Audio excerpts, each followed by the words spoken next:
अभिवादन स्वीकार करिए। मैं हूं मिथिलेश कुमार और आप देख रहे हैं टाइम्स टू डिकोड।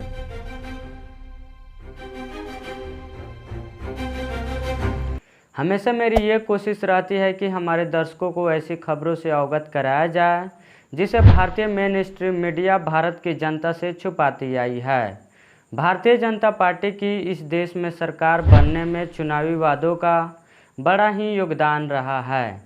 खासकर पाकिस्तान और चाइना जैसे दुश्मन देशों को कैसे डील करना है, इस बात पर बड़े ही जोर देकर भारतीय जनता पार्टी की सरकार यानी मोदी सरकार पिछले कई सालों से अपने चुनावी वादों के खिलाफ चोरी से किस प्रकार से चीन जैसे देशों के साथ भारतीय रेलवे के कुछ सामान के लिए समझौता करता है, ये जानेंगे।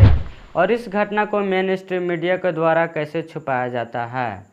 तो हम आपको बता दें कि इस चोरी छुपे चीन के साथ डील करने के जवाब में भारत सरकार के मिनिस्टर के द्वारा ये बताया गया है कि रूस यूक्रेन युद्ध के कारण आपूर्ति प्रभावित होने के वजह से भारतीय रेलवे ने करीब 39,000 ट्रेन के पहिए की टेंडर चीनी कंपनी को दिया है। यह tender TZ Hong Kong international limited को दिया गया है। इस टेंडर के बारे में जानकारी देते हुए भाजपा नेता सुब्रमण्यम स्वामी ने इकोनॉमिक्स टाइम की रिपोर्ट को ट्वीट कर लिखा कि भारतीय रेलवे ने 39,000 ट्रेन व्हील्स बनाने का टेंडर चीनी कंपनी को दिया है।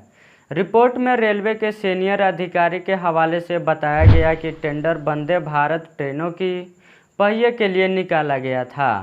रूस यूक्रेन युद्ध के कारण भारत को ट्रेन की पहिए आपूर्ति करने वालों की बड़ी संख्या में कमी हो गई थी, जिसके कारण सरकार के द्वारा यह फैसला लिया गया है। यह टेंडर 4 अप्रैल को खुला था और रेलवे मंत्रालय की ओर से टेंडर को चीनी कंपनियों को 2 मई को सौंप दिया गया था।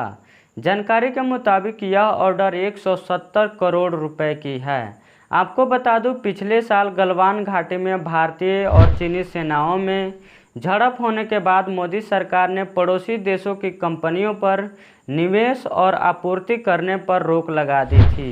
वहीं अगर कोई कंपनी इसके बाद भी भारत में किसी प्रकार का निवेश या आपूर्ति करना चाहती है तो फिर उसे department of promotion and industries और इंटरनेशनल ट्रेड यानी DPIIT में रजिस्ट्रेशन करना होगा और इसके साथ ही विदेश और गृह मंत्रालय से इजाज़त भी लेनी होगी।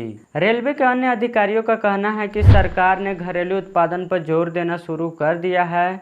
हमें देश में रेलवे की पहियों की इकोसिस्टम बनाने की ज़रूरत है। वहीं घरेलू उत्पादक किसी भी प्रोजेक्ट में तब निवेश करना पसंद करते हैं जब उनके किसी भी उत्पादन की मांग लंबे समय तक बने रहने की संभावना होती है।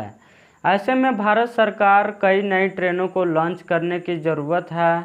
भविष्य में घरेलू उत्पादन पर ही जोर दिया जाएगा। मुझे उम्मीद है आपको ये रिपोर्ट अच्छी लगी होगी। देश और दुनिया की ऐसे इंटरेस्टिंग खबरों से अपडेट होने के लिए आप हमारे चैनल को सब्सक्राइब ज़रूर करें।